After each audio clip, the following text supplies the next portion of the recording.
shows. Is there anything that you think needs improvement or needs to be finessed in any way as the months and years continue for AEW's continued success? It's the question, does anything need improvement? Yeah, is there anything that you can finesse or anything you can improve that will guarantee success down the line for AEW? Well, I don't know if we get the guaranteed success, but I can tell you that one of my favorite jobs I have at All Elite Wrestling is every now and then I will coach 1 to 2 matches a night.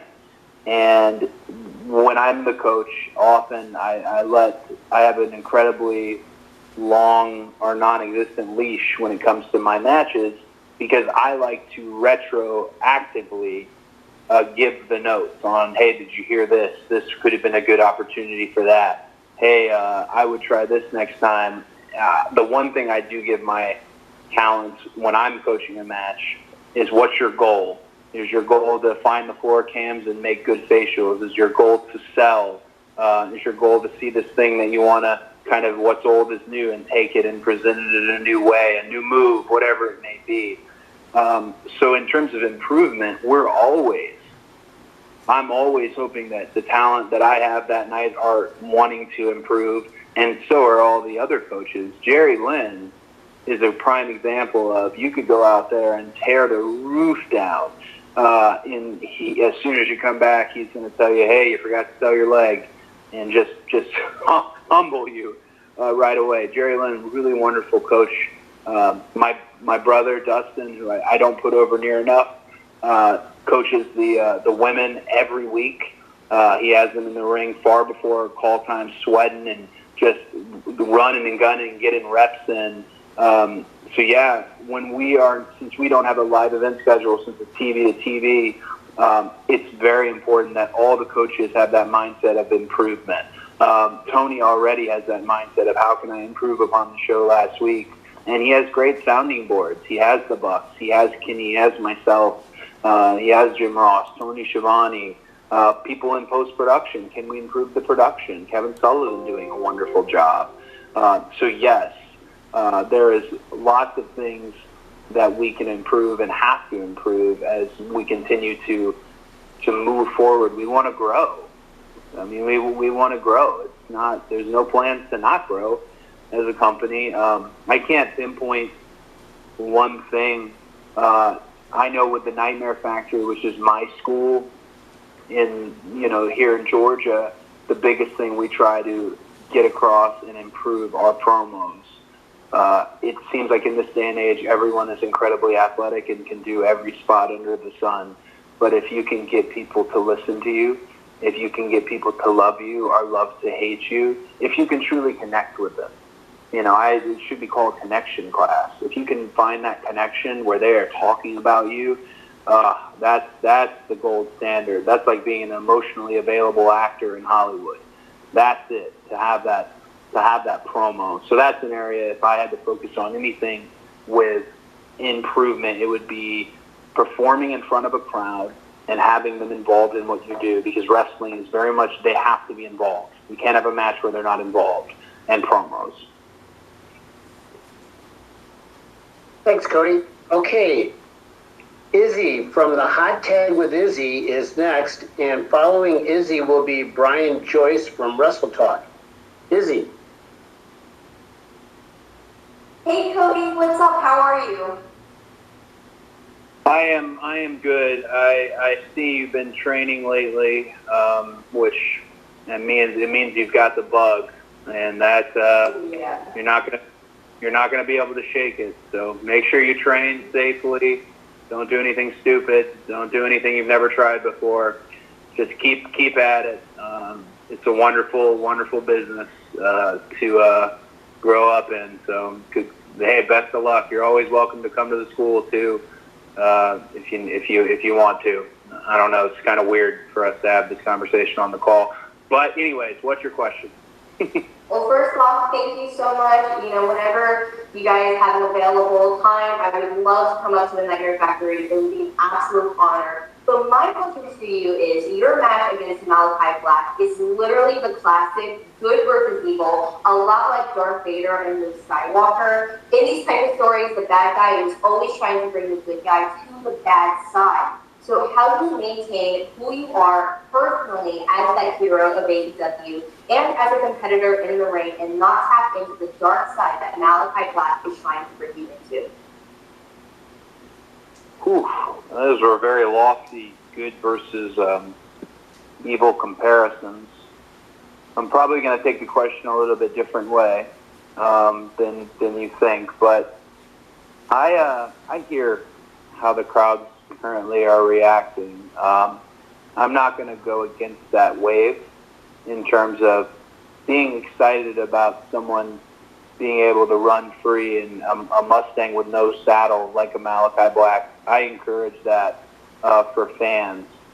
But I won't sacrifice who I am as a wrestler. I'm not going to do some knee-jerk heel turn. There's not a heel bone left in my body. There's not. I did it for 10 years, guys. And it's just, I like hearing, believe it or not, even when it's against me, it's unique to hear someone be received so well. I felt very similarly when Brody had debuted in terms of the reactions he was getting and that excitement and that energy. When it comes to this match, this thing is just so up in the air for what it could be, and it's a massive match for Dynamite, and just a massive match for the company. I really am looking forward to it. I love the fans from all over the world, of course, but I love the fans in Jacksonville. No disrespect to Daly's Place, the gas station. I feel like we should name that place the AEW Amphitheater because it's really been home to us. So I'm looking forward to what happens and how it sounds and how it feels. Again, I always like to be incredibly self-aware, so it's important.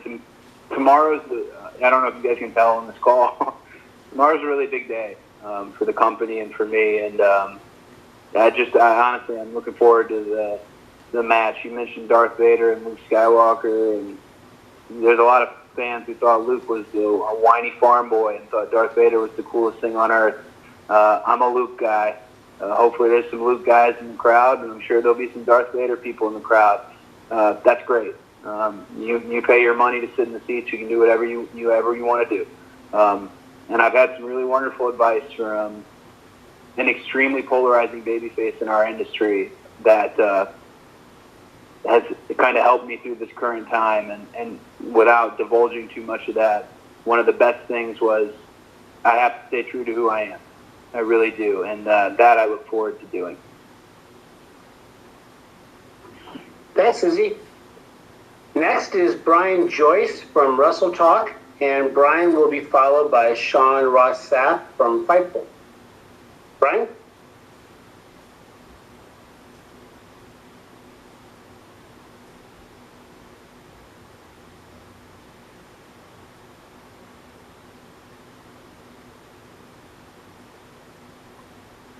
Brian?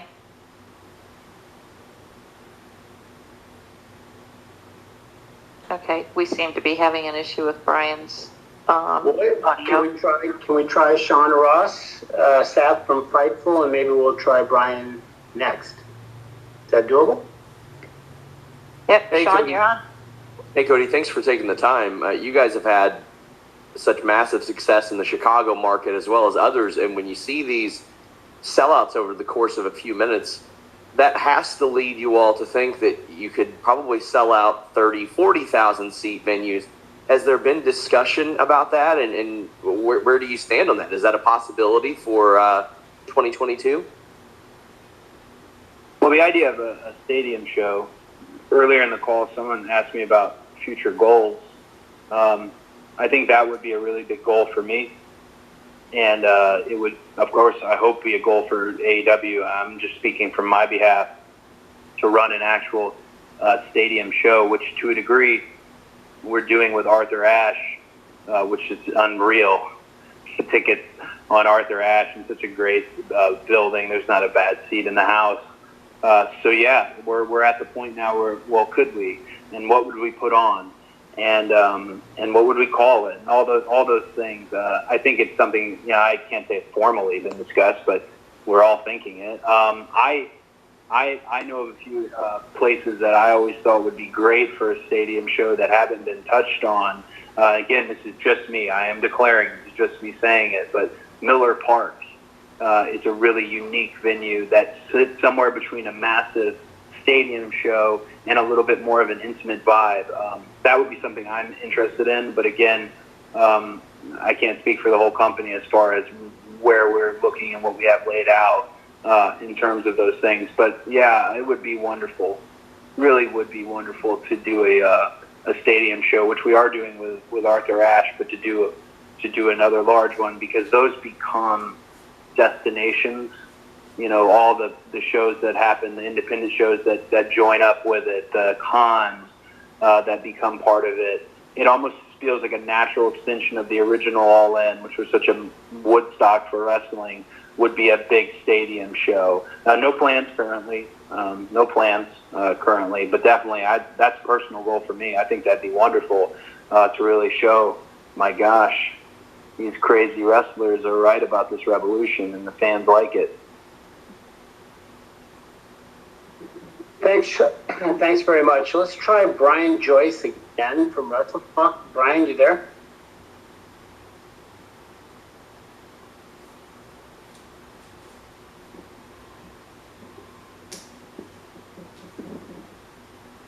I can hear something in the background, but he's not coming across. So That might be the motorcycle in the background. yeah. Brian, if you'd like to type in your question, Jim can ask it that way. In the meantime, can we go to John Alba from Spectrum Sports? I think it surprised John, but John was next in line. John, are you there?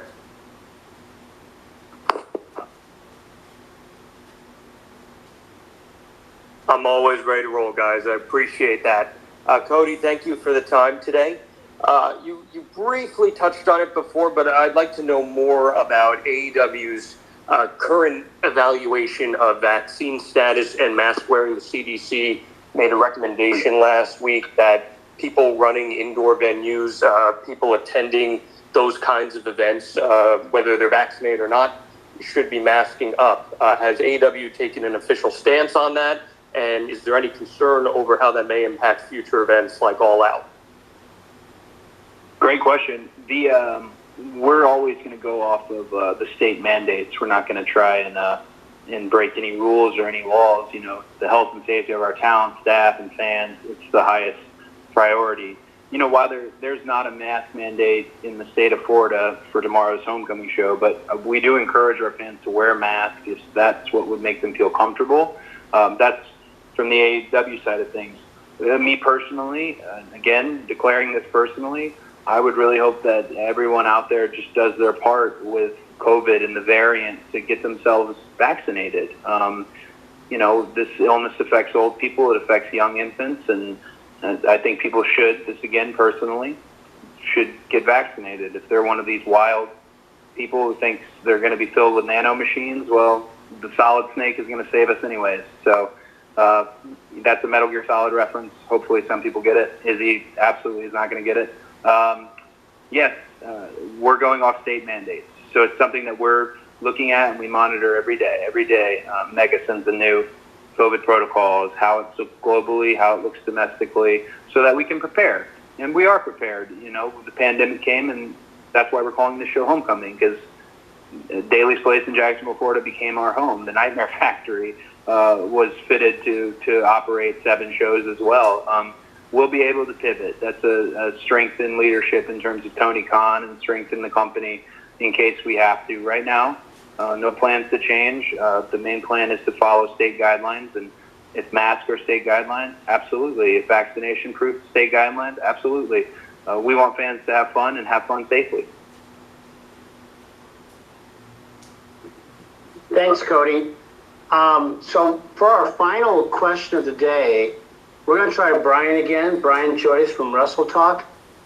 And if we don't have Brian, we will wrap it. But Brian, hopefully you're there. Brian?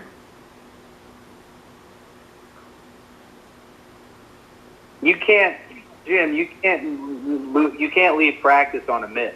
Everyone knows that. We got to get another question. You got to get another question. All right. Well, there is a write-in. So how about if I take a write-in?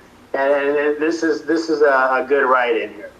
So let's end it with a write-in from Sebastian Diaz from Over the Top Rope.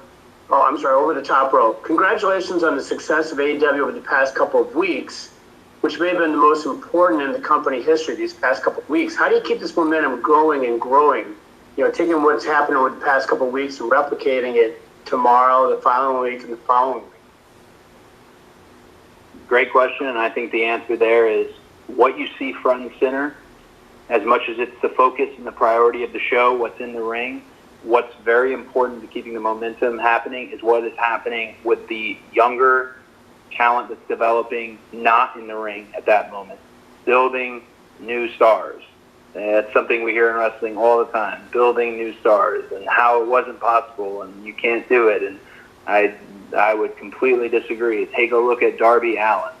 Really, look at them. There are kids at every crowd. That's one thing I do at these shows. I count the shirts I see in the front row. I see the kids with the face paint on. That's huge to put your hat on as a company, is building your next golden circle. We know who the golden circle of the company is right now. Their faces are on all the billboards. They're all the action figures, all that thing. But that will change. And this is a company that will not make the mistakes where we hang on too long. When it's time to change, it's time to change. And developing young talent is crucial. That's why I love Dark and love Elevation so much, to see those challenges and things done right, mistakes made, all that good stuff. Yeah, developing new stars. That's it. That's the resource for wrestling as wrestlers, so we have to make more. Okay, we're going to end on that note then. Thank you, Cody. And Brian, we hope to get you back the next time we do one of these. To everybody on the line, many thanks on behalf of Cody Rhodes and just everybody, Tony Khan, and everybody at All Elite Wrestling. Per our custom, we're going to be distributing an audio recording here shortly. And again, we thank you. We never take for granted your interest and a real commitment to the industry and certainly everything that AEW has to offer. So thank you very much for that. We're going to wrap it up, and we'll see you next time we do this. Thank you, guys. Thank you.